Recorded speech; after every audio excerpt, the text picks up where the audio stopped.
En preparación a la fiesta de San Francisco de Asís, nuestro santo patrono, en adhesión al tiempo de la tierra, en el año mariano nacional, la comunidad del Colegio San Francisco de Asís desea compartir este ciclo de charlas sobre el cuidado de la casa común, bajo el lema "Con María, al estilo de Francisco, cuidemos la casa común y al hermano".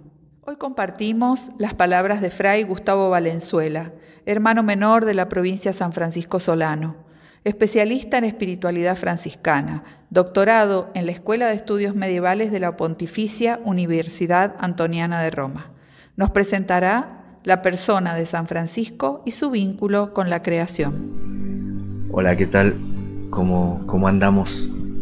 Una alegría para mí compartir un ratito con ustedes, acercarnos juntos a un tema que seguramente tiene mucha actualidad y hasta cierta urgencia en tiempos un poco difíciles en la relación que tenemos con todo lo que está un poquito más allá de nosotros mismos. Y entonces se me invitó a compartirles algo sobre Francisco y el vínculo con la creación, algo que seguramente es importante que lo refresquemos, lo traigamos. Yo le puse como subtítulo Camino hacia lo que somos, porque considero que tenemos que volver a lo que somos para recuperar, ¿no?, este vínculo. Y quería empezar con un pedacito de una carta de Sidle, que era un cacique de una tribu, de una comunidad aborigen de Norteamérica, y que le escribe una carta al presidente que tenía intenciones de comprarles las tierras, ¿no? Y él le dice así: el gran jefe de Washington mandó decir que desea comprar nuestra tierra. ¿Cómo puedes comprar o vender el cielo o el calor de la tierra? Tal idea nos es extraña. Si no somos dueños de la pureza del aire o del esplendor del agua, ¿cómo entonces puedes comprarlos? Cada terrón de esta tierra es sagrado para mi pueblo. Cada hoja reluciente del pino, cada playa arenosa, cada velo de neblina en el bosque oscuro, cada insecto que zumba, son sagrados en las tradiciones y en la conciencia de mi pueblo. La savia que circula por los árboles lleva consigo los recuerdos del hombre rojo. Esto es un pedacito, la carta es preciosa, ¿no?, que ustedes la pueden sin dudas encontrar y leer, no basta que la busquen así. Es muy bonita, muy interesante, y revela mucho de lo que era el vínculo y de lo que es el vínculo de las culturas originarias, de los pueblos originarios con la creación, ¿no?, con el entorno, con la naturaleza. Ahora, claro, surge un poquito porque esto estaba en el origen de todos, ¿no?, de todos nosotros. Y entonces la pregunta es, ¿qué nos pasó que ahora nos encontramos con una relación tan diferente? A lo largo de los siglos se ha producido una degradación en nuestra relación con la naturaleza. Hemos pasado de considerarla primeramente como templo y ocasión de veneración, a mero escenario de nuestra actuación, hasta llegar a convertirse en objeto de nuestra depredación. Este ha sido el proceso. Inicialmente la naturaleza, la creación, para nosotros los creyentes era templo y era objeto de veneración, ¿no?, porque se podía percibir con mucha claridad la huella del Creador en toda la creación. De a poquito se fue transformando simplemente en un escenario en el que nosotros vivimos, en el que nos movemos, ¿no? Y finalmente, ¿no?, sobre todo después de la era industrial, de la revolución industrial, se convirtió en un objeto y, por supuesto, en un objeto de nuestra depredación, ¿no?, en un lento proceso de deshumanización. Cuando nosotros hemos roto ese vínculo con la naturaleza, nos hemos ido deshumanizando. Urge ser más humanos, volver a ser más humanos, recuperar nuestra humanidad. ¿Con qué otra cosa se relaciona esta experiencia, esta degradación en el vínculo? Todo esto tiene también que ver con la compulsión por el trabajo. Acción y consumo están interrelacionadas, acción y consumo. Nuestra violencia a la tierra no es solo por lo que extraemos de ella, sino por cómo nos comportamos en ella. Y esto creo que es muy importante. Nosotros, claro, venimos sacralizando el trabajo que es real, ¿no? Que el trabajo dignifica.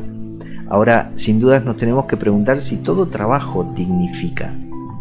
O sea, hay un trabajo que es compulsivo, que deshumaniza. Hay un trabajo que es esclavo y esclaviza, y eso deshumaniza. No siempre el trabajo humaniza.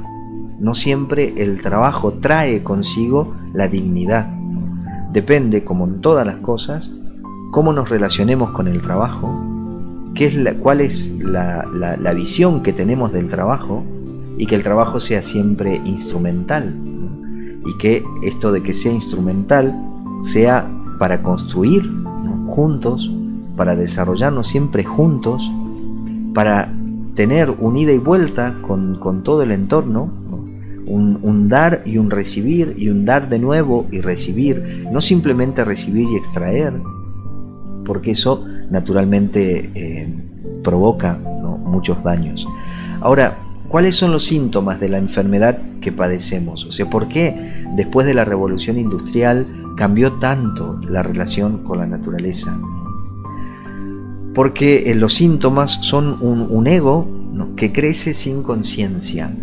El ego, esta parte, ¿no? de nosotros que muchas veces la hemos identificado totalmente con nuestra identidad, y entonces decimos yo soy esto, cuando en realidad nosotros, nuestra identidad más profunda es otra, como ya veremos enseguida.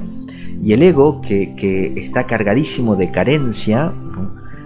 hace que uno intente buscar constantemente satisfacer, ¿no? esa carencia, y va relacionándose con todo el resto como con objetos, ¿no? Ya lo vamos a ver. O sea, este crecimiento del ego, ¿no? sin conciencia viene también de un vaciamiento espiritual. La experiencia espiritual honda es lo que nos permite una apertura siempre mayor y más amigable con todo el entorno, ¿no? Una desvinculación profunda y una gran sed de apropiación. Cuando nosotros nos desvinculamos del otro y de lo otro, crece en nosotros esta ambición de apropiarme, también propia del ego, ¿no? El ego necesita apropiarse de todo, y ahí se fortalece, ¿no? Una relación objetual con todo y con todos los que nos rodean. El otro ya no es un sujeto, ¿no? Y hablemos tanto del sujeto persona como de la creación, ¿no? No es un sujeto, sino que es un objeto que yo puedo manipular a placer personal, ¿no? Hay una voracidad desenfrenada. Entonces yo deseo siempre más y no le pongo ningún límite al deseo, y eso se convierte en ambición, ¿no? y en explotación. Y hay una gran miopía también y una irresponsabilidad histórica. Nosotros vemos muy cerca y no logramos ver hacia generaciones futuras y descubrir que tenemos una responsabilidad, ¿no? con todo esto. Es interesante que las tradiciones aborígenes tienen muchísimo para decirnos. Necesitamos aprender el trato que tienen estas tradiciones con la Madre Tierra. Necesitamos con urgencia su sabiduría para reequilibrar nuestra relación con la naturaleza y aprender a venerarla. Volver a habitar, ¿no? este lugar como en un templo. Y esto va a hacer que todo en nosotros se vuelva sagrado. Estas tradiciones aborígenes han desarrollado un alto sentido del vínculo del ser humano con la naturaleza. Sienten que forman parte de una totalidad Y esto es fundamental. Somos parte de una totalidad. Esa totalidad no nos pertenece, sino que nosotros somos pertenecidos. Nosotros le pertenecemos a esa totalidad de la misma manera que le pertenece toda la creación. Y esto es una intuición de Francisco como muy clara, ¿no? O sea, Francisco no es un ecologista, ¿no? Francisco cuando se relaciona con todos como hermanos, no lo hace por una sensibilidad, una mera sensibilidad a la belleza de la creación. Lo hace por una intuición mucho más profunda. Él sabe profundamente, hondamente, en ese momento, por cuestiones religiosas y por experiencia espiritual, que estamos todos religados, que estamos todos vinculados y que formamos todos juntos un todo, una totalidad. Y por lo tanto, nada de lo que yo haga resulta indiferente al otro y a lo otro, al entorno. Todo afecta, todo. Incluso lo que yo hago personalmente, en lo más secreto y en lo más íntimo mío, afecta a la totalidad. Cuando nosotros vemos estas cosas, cuando nos preguntamos, ¿no? Nos ubicamos ahí frente a esta realidad, ¿no? de la naturaleza, de la creación, y lo relacionamos o lo vinculamos con Francisco, sin duda es que una de las primeras cosas que nos surge, ¿no? nos viene a la cabeza, es el cántico del hermano Sol, que seguramente muchos, ¿no? de ustedes conocen. Este cántico le han dicho un montón de cosas, ¿no? Es el cántico de la vida reconciliada, ¿no? Solamente un hombre profundamente y radicalmente reconciliado puede cantar de esa manera, ¿no? Y puede ver la belleza y la bondad de toda la creación en medio de una situación de extremo dolor y de muchísimo límite. Francisco escribe este cántico lo compone al final de su vida, cuando él ya está ciego prácticamente. Le habían cauterizado, ¿no? Al menos un ojo tenía cauterizado, y la luz del sol le hacía muchísimo daño, ¿no? Entonces estaba casi siempre en lo oscuro, y sin embargo puede cantar a la belleza del sol y a la belleza de todas las criaturas, estando él muy mal y estando su cuerpo tremendamente enfermo, profundamente limitado. Por eso le suelen llamar el cántico de la vida reconciliada. Francisco se ha reconciliado con todo en su vida, con todo, y por lo tanto para él la enfermedad ya no es un mal, ¿no? Es la hermana enfermedad, es la hermana muerte que se aproxima. Todo es fraterno, todo es hermano, todo está hondamente vinculado, y todo nos hace bien, ¿no? Todo nos hace bien. Hace unos días leíamos la primera lectura, ¿no? Era del libro del Eclesiastés, el capítulo 3 del libro del Eclesiastés. Y es muy interesante, ¿no? ese texto, porque habla de que hay un tiempo para todo bajo el sol, ¿no? Para todo hay un tiempo. Y el autor empieza a enumerar absolutamente todo. Nada queda fuera de ese tiempo. Todo lo bueno, qué sé yo, el construir, y también aquello que podemos experimentar como malo, como negativo, el destruir, ¿no? Hay un tiempo para el construir y hay un tiempo para el destruir.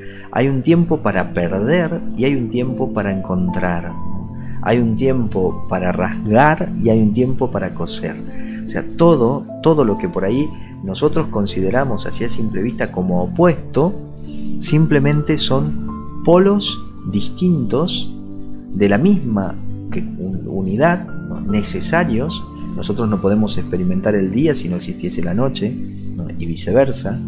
Por lo tanto, no podemos decir que uno es bueno y el otro es malo. Eso no existe. Y hay algo muy bonito en la experiencia de los místicos, de aquellos que se han abierto a una experiencia del fondo de todo lo real, ¿no? A una experiencia de profundidad espiritual que no es el último escalón de la vida espiritual, sino que es lo que nosotros vivimos cotidianamente, prácticamente sin darnos cuenta, ¿no? O sea, la apertura a la vida mística y a la experiencia mística es para todos, ¿no? Y no como un privilegio, no como algo que se llegará con mucho esfuerzo, sino casi como una condición de posibilidad de cualquier comprensión profunda de la realidad. Se le llamó también, o sea, es la vida que se hace poesía para poder decirse mejor. Siempre la palabra poética, que es una palabra simbólica, abarca mucho más realidad. Por eso cuando se quiere hablar de cosas profundas, de cosas que aparentemente son inasibles, no se pueden aferrar, ¿no? Uno no se puede apropiar, entonces el lenguaje poético, el lenguaje simbólico es fundamental, ¿no? Porque la poesía o lo simbólico habla mucho mejor de lo verdaderamente real, ¿no? Y lo abraza todo, lo abarca todo. En cambio, los lenguajes que por ahí son más técnicos se sirven como para distinguir y definir algunas cosas, pero en la definición discriminan y queda mucha realidad afuera. Es la manifestación de la alianza originaria y la invitación a regresar a esta alianza. ¿Por qué? Porque en el cántico lo que se ve con mucha claridad es que ahí la alianza, el vínculo que hay entre el hombre, la mujer y la creación es un vínculo necesario, ¿no? Fundamental. Sin ese vínculo no es posible nada, no es posible llamar hermano o hermana a nada ni a nadie. O sea, ese vínculo, esa alianza que está en el origen de nosotros y a la que nosotros tenemos que volver para poder tener una relación y un trato con toda la creación que sea así, no que sea simplemente nominal, que nosotros llamemos hermano o hermana y que terminemos explotando, ¿no? Que terminemos oprimiendo. Si yo llamo hermano o hermana a alguien o a algo, yo tengo que actuar en consecuencia de lo que digo, ¿no? Y eso es el reconocimiento de una identidad original, ¿no? O sea, en el origen somos todos iguales, ¿no? Y eso es importante. Entonces yo quería invitarlas a que releamos este cántico, ¿no? Tranquilamente, serenamente. Después diremos alguna cosita, ¿no? Sobre el cántico, pero primero simplemente quería que lo leamos y que le permitamos a esta poesía entrar en nosotros, hablar al corazón. Entonces vamos a ir leyéndolo muy lento. Están acompañadas las palabras con imágenes. Entonces los invito a que nos abramos a todo este lenguaje, ¿no? Que es el lenguaje simbólico, poético, y también lo simbólico de las imágenes, ¿no? La belleza de la creación por la que uno puede dejarse seducir y entonces dejarse transformar. Ya hablaremos un poquito, ¿no? También de esto. Altísimo, omnipotente, buen Señor, tuyas son las alabanzas, la gloria y el honor y toda bendición. A ti solo, Altísimo, te corresponden, y ningún hombre es digno de pronunciar tu nombre. Loado seas, mi Señor, con todas tus criaturas, especialmente el Señor hermano Sol. Él es el día, y por él nos alumbras, y es bello y radiante con gran esplendor. De ti, Altísimo, lleva significación. Loado seas, mi Señor, por la hermana luna y las estrellas, En el cielo las has formado, claras y preciosas y bellas. Loado seas, mi Señor, por el hermano viento, y por el aire y el nublado y el sereno y todo tiempo, por el cual a tus criaturas das sustento. Loado seas, mi Señor, por la hermana agua, que es muy útil y humilde y preciosa y casta.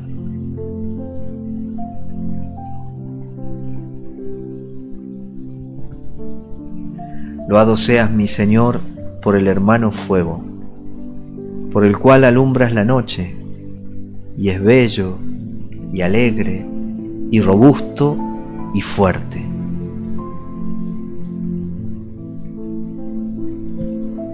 Loado seas, mi Señor, por nuestra hermana, la Madre Tierra, que nos sustenta y gobierna, y produce distintos frutos con flores de colores y hierbas.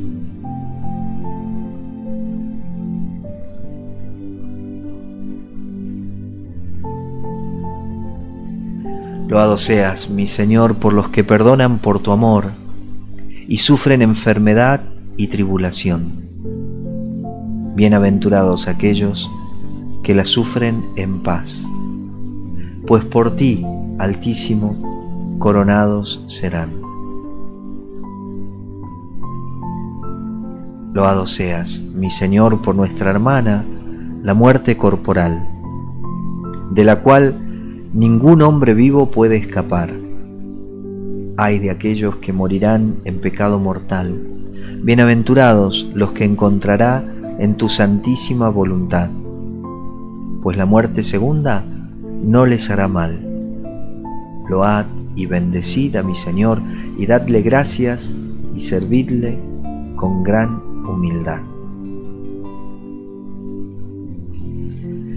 Así terminaba Francisco el cántico, un cántico que fue compuesto, como les decía, en un momento durísimo de su vida, y que estos últimos versos fueron escritos en un contexto muy particular, ¿no? Cuando Francisco dice felices, ¿no? O bienaventurados aquellos que perdonan, aquellos que sufren en paz, lo dice porque él tuvo que interceder en un enfrentamiento que había entre el obispo y el intendente de Asís, que estaban muy enemistados, fundamentalmente por cuestiones de poder, de apropiación. Para Francisco el pecado original no es la desobediencia, sino la apropiación de la voluntad, que después hace que uno desobedezca. Y entonces él ve que el origen de todos los males está en la apropiación, ¿no? Y si uno va un poquito más atrás de la apropiación, se da cuenta que proviene también, o sea, yo me puedo apropiar si tengo poder, ¿no? Por eso el poder y la apropiación para Francisco son dos realidades de las que tenemos que estar sumamente atentos, porque tenemos que ver cómo orientar, ¿no? Cómo orientar el poder para que no se vuelva destructivo, para que no atropelle, para que no vaya por encima, ¿no? de las personas, para que no subyugue, para que tenga que el poder realmente se ponga al servicio.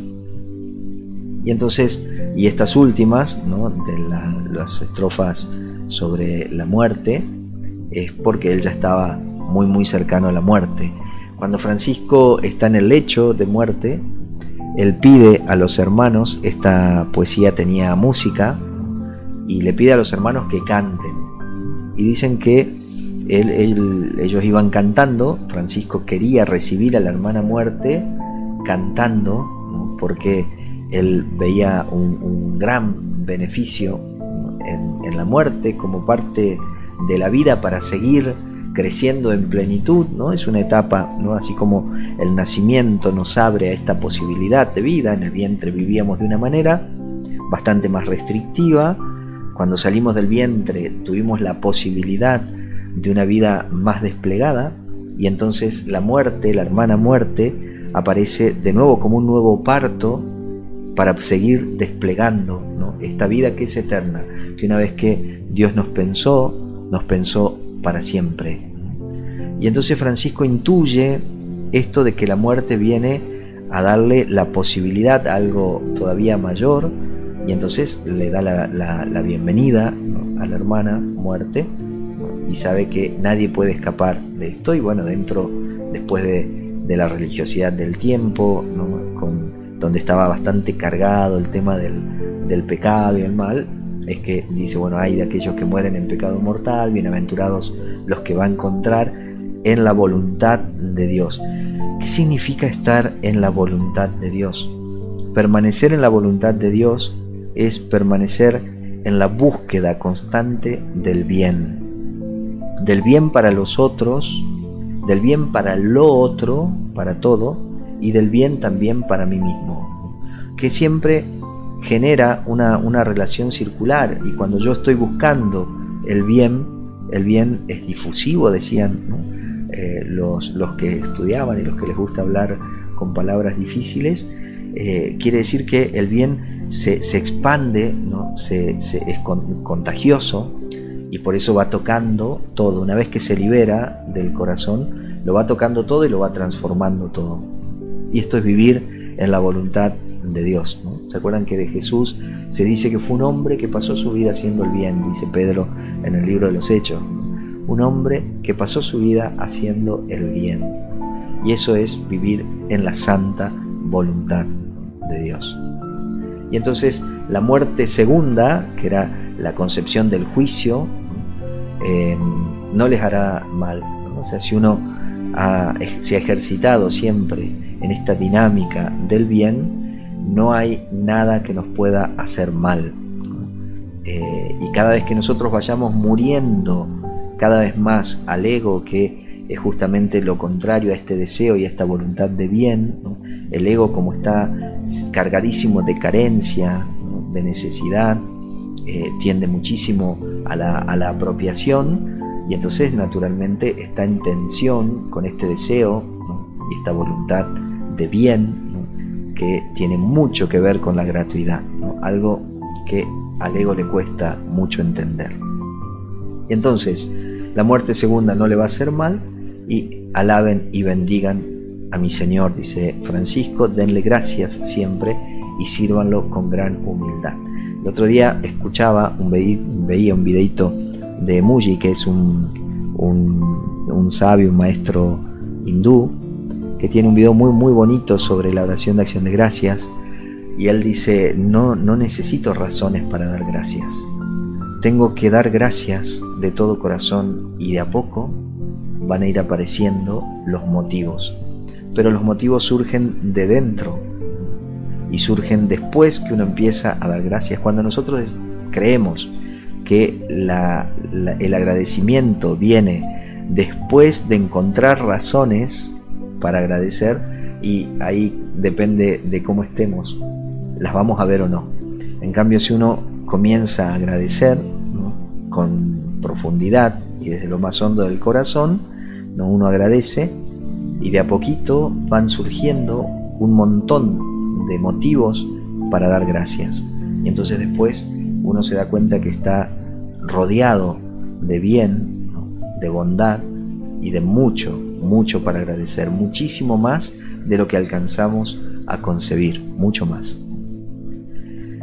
Bien, entonces me parece que es urgente volver a la alianza originaria, una alianza que hemos roto por falta de atención al avance de ese ego. O sea, nosotros vamos a tener que recuperar un poco de atención para ver, a ver dónde acá está avanzando el ego, dónde yo estoy cargado de miedos, ¿no?, y entonces el miedo hace que yo quiera apropiarme de cosas y llenarme de cosas y empiece a usar a las personas y demás.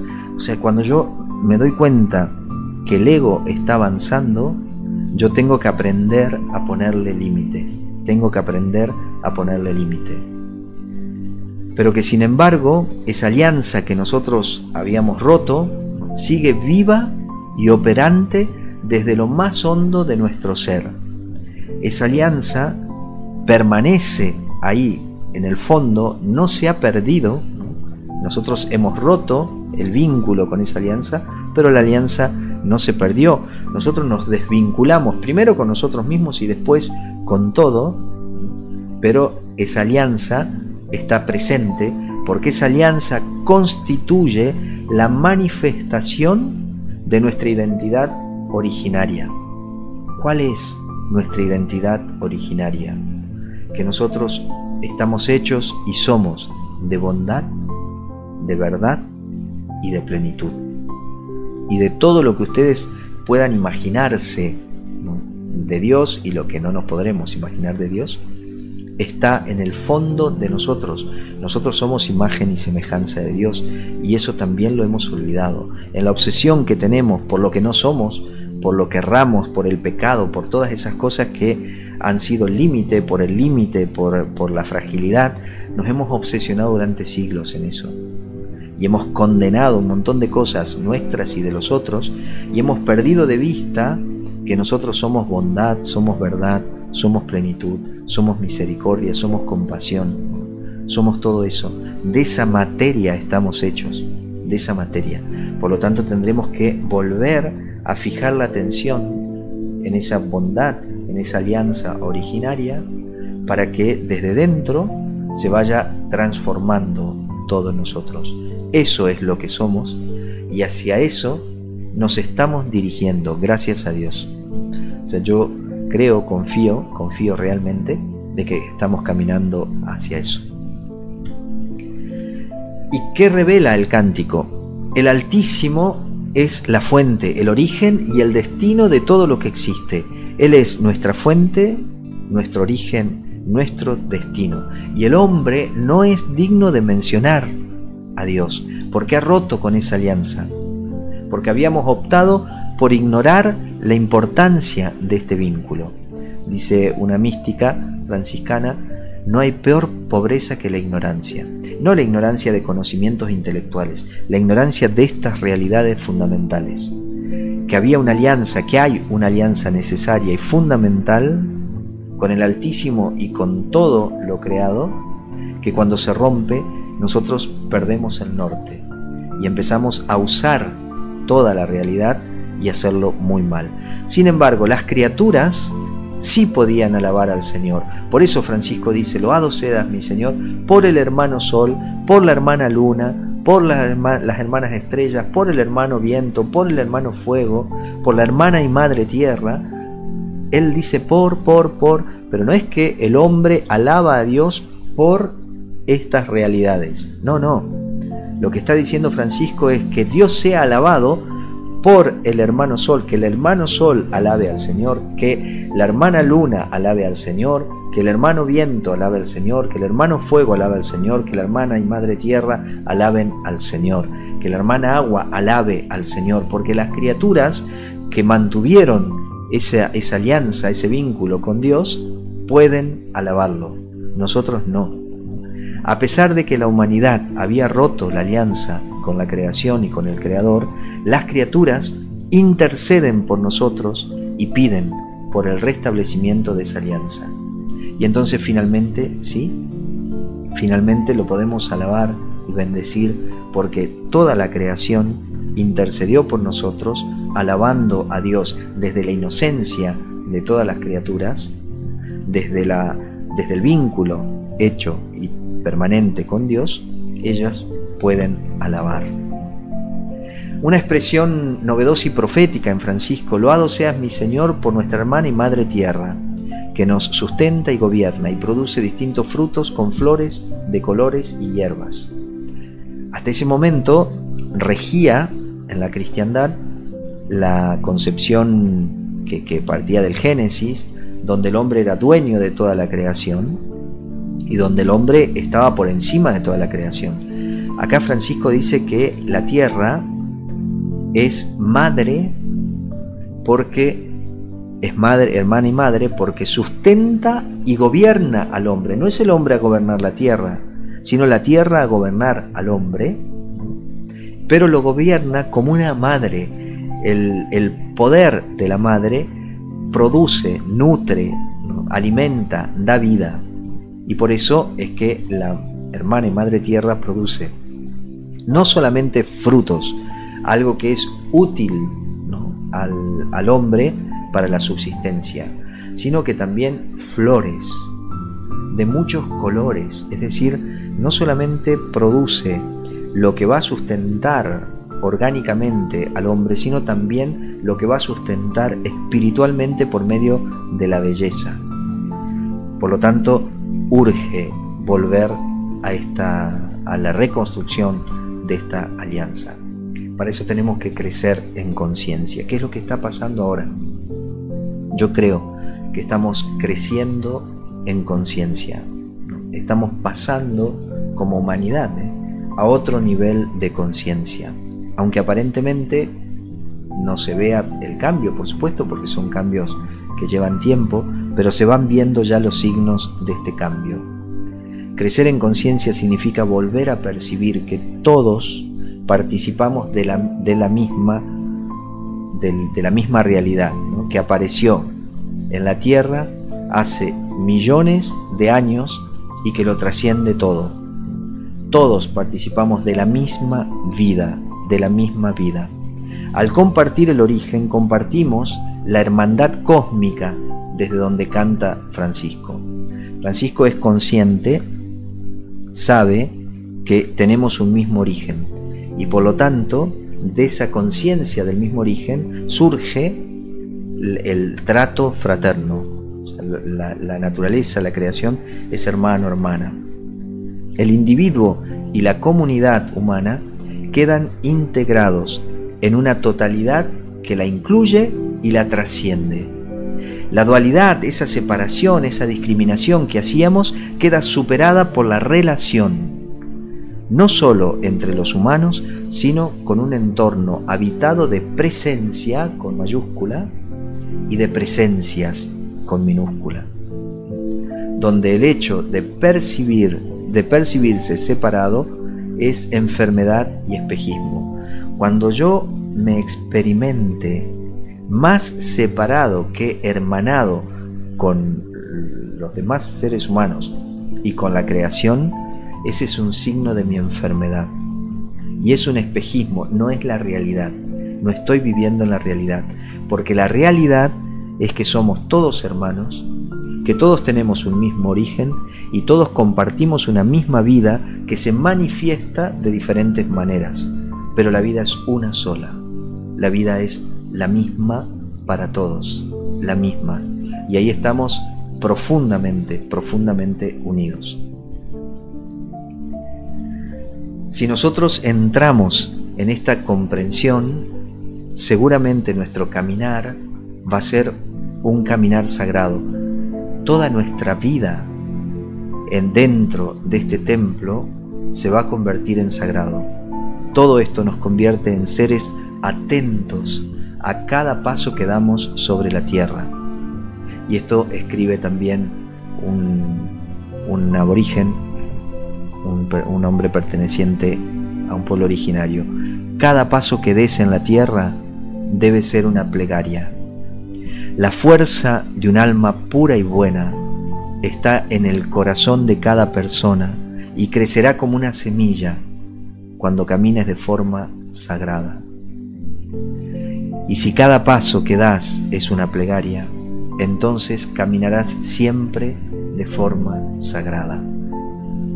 Si nosotros caminamos de esta manera con un profundísimo respeto por todo, la semilla de bondad que está en el corazón de todos, esa semilla va a crecer, se va a desplegar.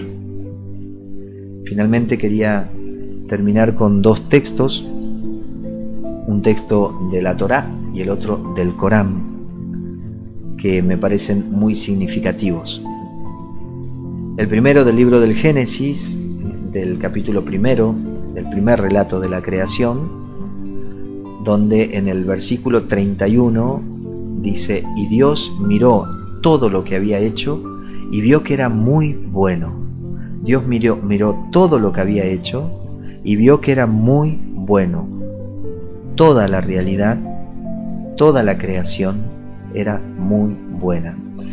Yo puse ahí los distintos versículos después, porque en el versículo 12, en el versículo 18, el 21 y el 25, después de la creación de un cierto grupo de criaturas, aparece como un estribillo donde dice: Dios vio que era bueno, y Dios vio que era bueno, y Dios vio que era bueno.